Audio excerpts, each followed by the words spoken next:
Baik, pada kesempatan kali ini saya akan menjelaskan tentang cakupan pedoman umum ejaan bahasa Indonesia yang terdiri dari 5 bagian.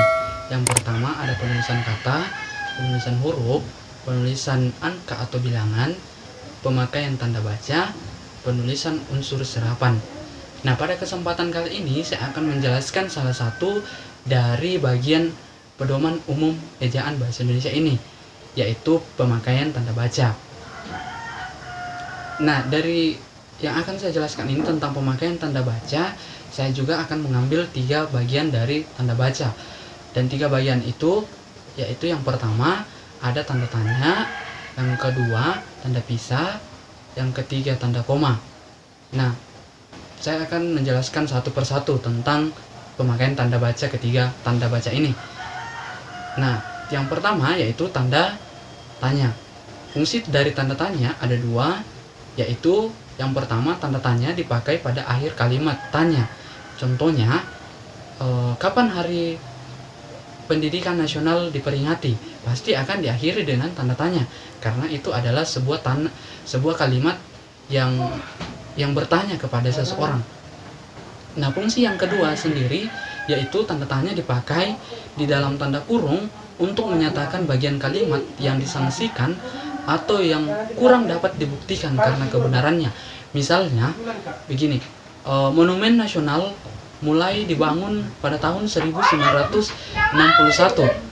pasti akan diakhiri dengan tanda tanya dengan berbeda, yaitu dia akan ditaruh dalam posisi dalam kurung karena ini tidak kurang dapat dibuktikan kebenarannya.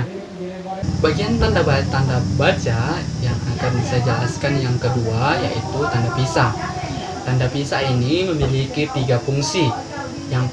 Fungsi yang pertama dari tanda pisah yaitu tanda pisah dipakai untuk membatasi penyisipan kata atau kalimat yang memberikan penjelasan di luar bangun kalimat.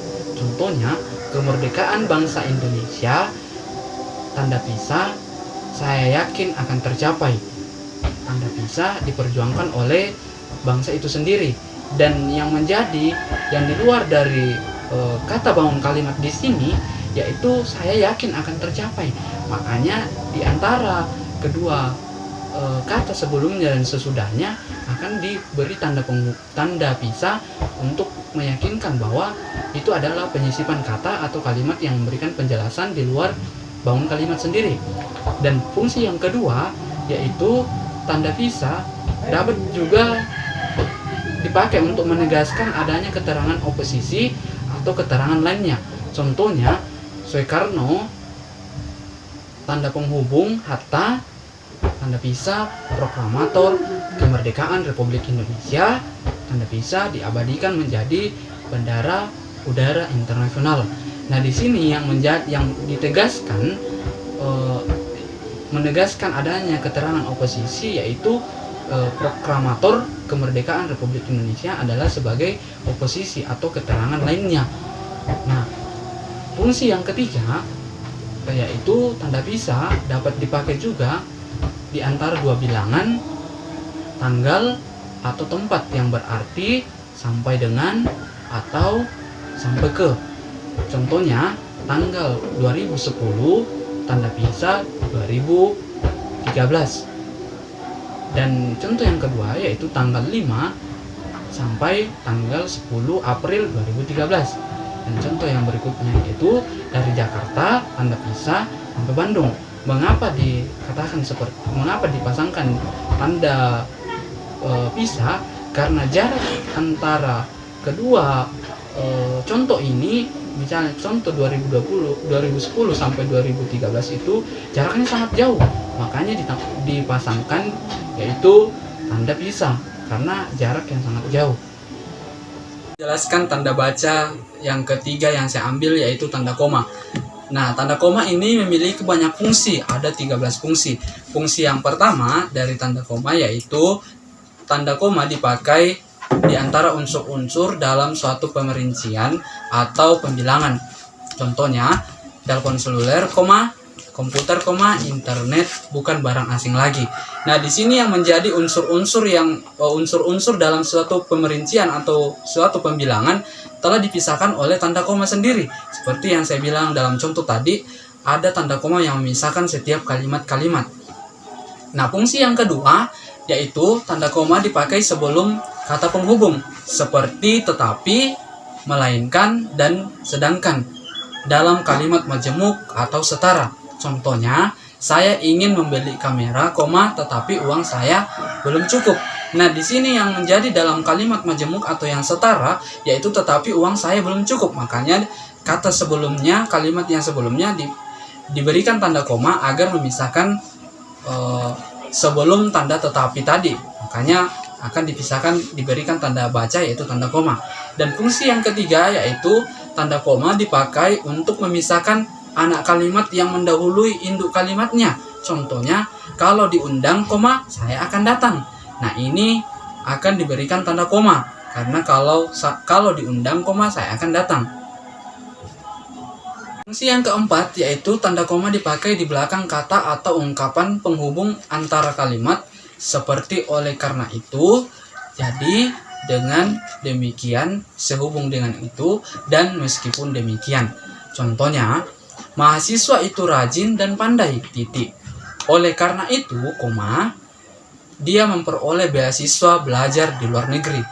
Nah, di sini yang seperti yang contoh sebelumnya dalam fungsi bahwa seperti oleh karena itu akan diberikan tanda koma setelah itu. Makanya dalam penjelasan contoh tadi seperti mahasiswa itu rajin dan pandai, titik. Oleh karena itu dipasangkan koma. Terus disambung kalimat seterusnya. Nah, fungsi yang kelima yaitu tanda koma dipakai sebelum dan atau sesudah kata seru seperti o, ya, wa, adu, atau hai, dan kalimat yang dipakai sebagai sapaan seperti bu, di, dan na. Contohnya, oh begitu, tanda tanya. Dan di sini kata o, setelah kata o akan diberikan tanda baca yaitu tanda koma, baru disambung kalimat berikutnya yaitu begitu. Nah, fungsi yang keenam yaitu tanda koma dipakai untuk memisahkan petikan langsung dari bagian lain dalam kalimat. Misalnya, kata nenek saya, tanda petik 2, kita harus berbagi dalam hidup ini, balas petik. Dan baru kasih titik baru balas petik. Nah, di sini yang memisahkan sebelum dipakai kata memisahkan petikan akan diberikan tanda koma, yaitu seperti kata nenek tadi, kata nenek kepada saya, pasti akan diberi koma baru dipetikkan dengan kalimat yang akan dibilangkan. Fungsi yang ketujuh dari tanda koma dipakai di antara a, yang pertama di antara nama dan alamat, bagian B bagian-bagian alamat, bagian C tempat dan tanggal, bagian D tempat dan tanggal, serta, dan bagian D nama tempat dan wilayah atau negeri yang ditulis berurutan.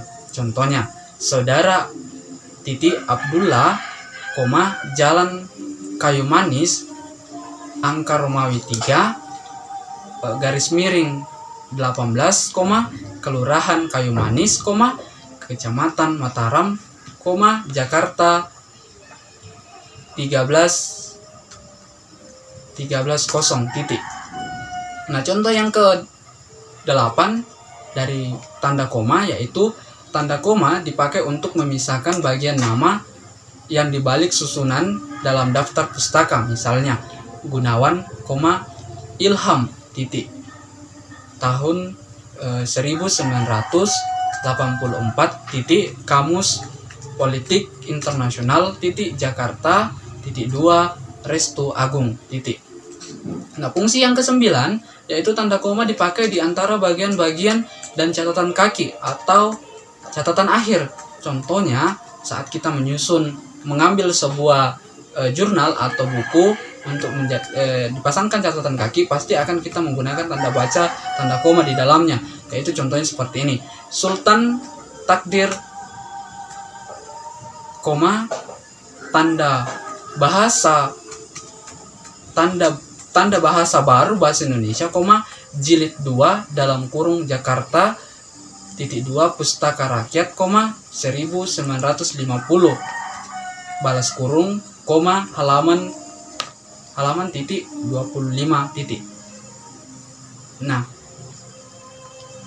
fungsi yang ke-10 yaitu tanda koma dipakai di antara nama orang dan singkatan gelar akademis yang mengikutinya untuk membedakan dari singkatan nama diri, keluarga, atau marga.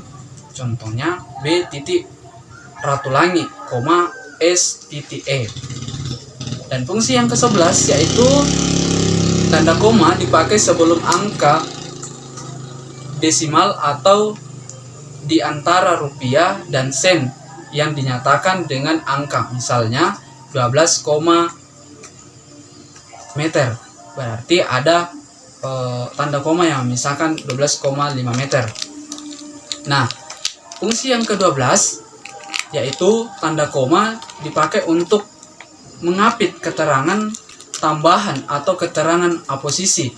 Contohnya di daerah kami, misalnya, masih banyak bahan tambang yang belum diolah. Nah, di sini akan digunakan tanda koma untuk memisahkan setiap keterangan tambahan atau keterangan oposisi. Nah, fungsi yang terakhir dari tanda koma yaitu fungsi ke-13, yaitu tanda koma dapat dipakai di belakang keterangan yang terdapat pada awal kalimat untuk memisahkan salah baca atau salah pengertian. Contohnya, dalam pengembangan bahasa, kita dapat memanfaatkan bahasa daerah. Nah, di sini pasti akan dipasangkan tanda koma di belakang keterangan yang terdapat pada awal kalimat untuk menghindari salah baca atau salah pengertian. Nah, ini contohnya tadi, yaitu dalam pengembangan bahasa, kita dapat memanfaatkan bahasa daerah. Demikianlah penjelasan saya mengenai tanda baca dalam Pedoman Umum Ejaan Bahasa Indonesia. Sekian dan terima kasih.